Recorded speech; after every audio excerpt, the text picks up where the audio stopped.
Hello, welcome to Bored and Confused, where I review shows based on two criteria. One, was I bored? Two, was I confused? Today's show is Life and Trust, a new immersive theater experience produced by Immersive, the same producers that brought you Sleep No More, which was produced originally in London. Now they're producing this show brand new in New York, and it's called Life and Trust. And it's done downtown in the financial district in this building that was formerly a bank. A big space that they've transformed.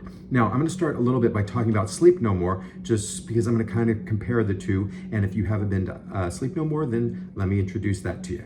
So Sleep No More, it's an immersive theater experience where they have taken this space of like 5 different floors, and they use 3 of the floors for the actual theatrical experience, and then there's also a bar and a lobby, and they call it the McKittrick Hotel, which is a name that was taken from the movie Vertigo from Hitchcock. Now, in Sleep No More, we see this theatrical experience which uses no dialogue. It's kind of in this dreamy like sequence. There's lots of haze. All the rooms are designed with old furniture. It's set in the 1930s. It takes a lot of inspiration from these film noir movies directed by Alfred Hitchcock. But the main story that they're telling is the Shakespearean story of Macbeth. Now, there are also scenes in Sleep No More that are pulled from Hitchcock movies, and also there's some relationship to some witch trials.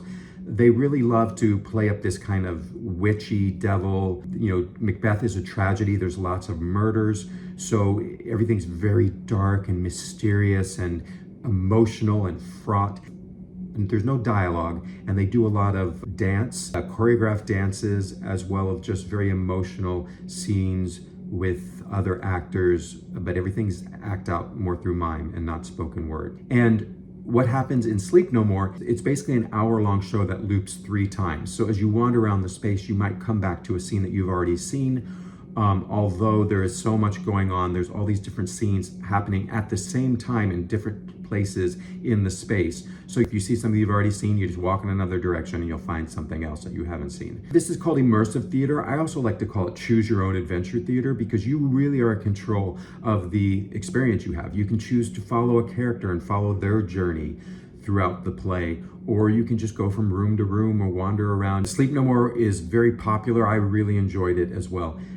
I'm going to compare it a little bit because Life and Trust is kind of following the same template that they did with Sleep No More, except this time I think they've blown it out even larger. The cast feels a little bit larger. The space definitely feels larger. It feels like there's more rooms. Something that I found in Sleep No More is there was a lot of spaces that felt unused and were more there just so you could enjoy the ambiance of these kind of witchy spaces that they had designed. I felt with Life and Trust that every space that I went through was set up to have something happen in it. If you stayed in a room long enough, chances are someone would come through and something would happen in that room. Even though the space itself feels larger, it feels like maybe 5 or 6 stories of things going on, but the rooms themselves felt a little smaller, which sometimes could be problematic when there's a scene going on in a small room you sometimes couldn't see because there are just too many other people. Also a reminder, the patrons that come to see this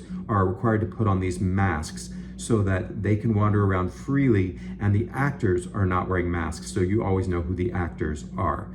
And another thing, please do not stand super close to the actors.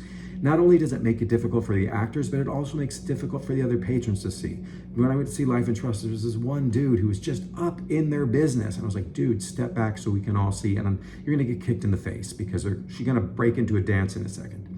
So Life and Trust starts it's in a bank. It's the year is 1929. It's on the eve of the crash of the stock market. We're brought in to meet a banker. And this is the only spoken part before we put the masks on. They explain to us that they want us to invest. And then there's this old banker dude, and then there's this younger guy who's clearly either the devil or an emissary from the devil, who has made some deal with this older man that he's now going to make him pay.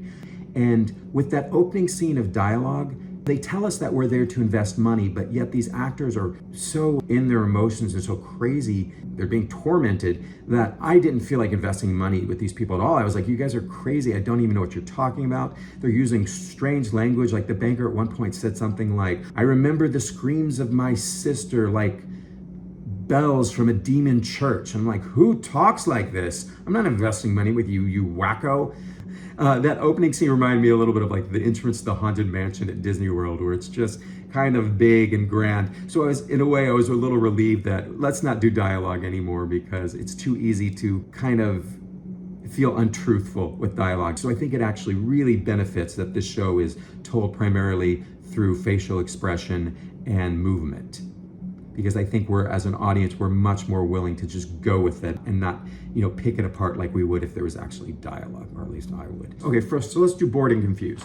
Was I bored? No, never bored. The show runs about 2.5 hours, whereas Sleep No More, the story is 1 hour long and loops 3 times. This time, the story, it only loops twice. And since the show basically starts at 3 and ends at 5:30, but you come in segments, my group didn't go into around 3:10, so we actually didn't get into the space till maybe 3:20. And so basically you've missed 20 minutes of whatever that beginning story is, which for me is like, I hate missing the beginning of a show. Now, granted, it's not the same because everyone's having a different show, but if the show loops twice, I'm only going to get one chance to see any of those opening sequences. So I'm being thrust into a show that the narrative has already started. Now, this story of Life and Trust is based on the Faust tales.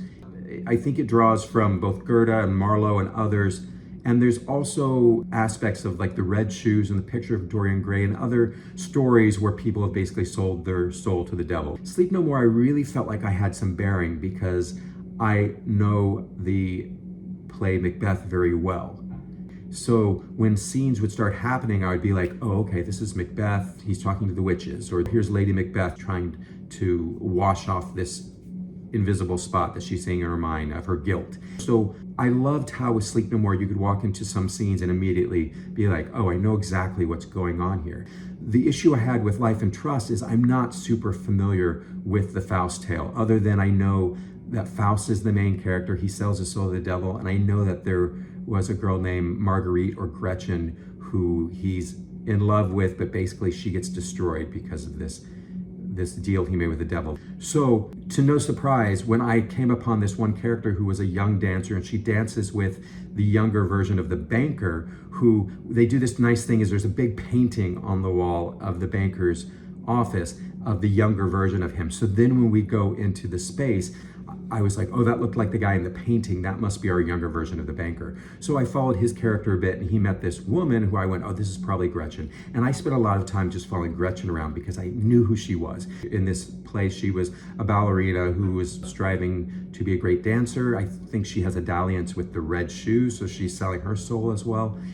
So comparing Sleep No More to Life and Trust. The issue I had with Life and Trust is that I really did not know the story at all. So there was a lot of confusion that I had with the scenes, and when I really just didn't know who the characters were, what was going on. Now, this doesn't mean it's not enjoyable. It's still fun to watch these actors interact with each other. They dance. The dance is really beautiful. The way the dance incorporates the space is what's so cool, because they dance on the walls, they dance on the windowsills. It's really great, cool movement. The space is so cool. The space is even cooler than Sleep No More. Like I said before, all of the spaces feel like they have a personality. This is in an old abandoned bank, so unlike Sleep No More, which is a space that they turned into a hotel, this was actually a working bank. So the ghosts of this space seem to be embodying it, and there's some really cool spaces in here. Both Sleep No More and Life and Trust are dealing with witches and with devil and with evil and with murder. So if you're into that kind of darkness, it's really fun to immerse yourself in this really twisted space where people are doing terrible things to each other. Was I bored? Not at all. You're only in the space for about 2.5 hours, and I felt like there was so much I missed. It's best if you really go on your own way and then meet up with your friends afterwards, and you can be like, what did you see? What did I see? And it kind of helps you to piece little bits of the story together. Like there was a whole picture of Dorian Gray business going on that I didn't see, but my friends saw and they loved it. And I was like, oh, next time I go, I'm gonna seek that out and find that narrative trail. So I need to wrap this up because I don't like to go more than 10 minutes with these reviews. Overall, Life and Trust is definitely a fantastic experience. It builds on what Sleep No More did, but even larger, more characters, more space. I suggest maybe just reading a summary of the Goethe Faust tale, or maybe the Marlowe tale as well, just to get you an idea of some of the basic characters that are in those stories, because some of those characters are being brought to life in this. So go check out Life and Trust.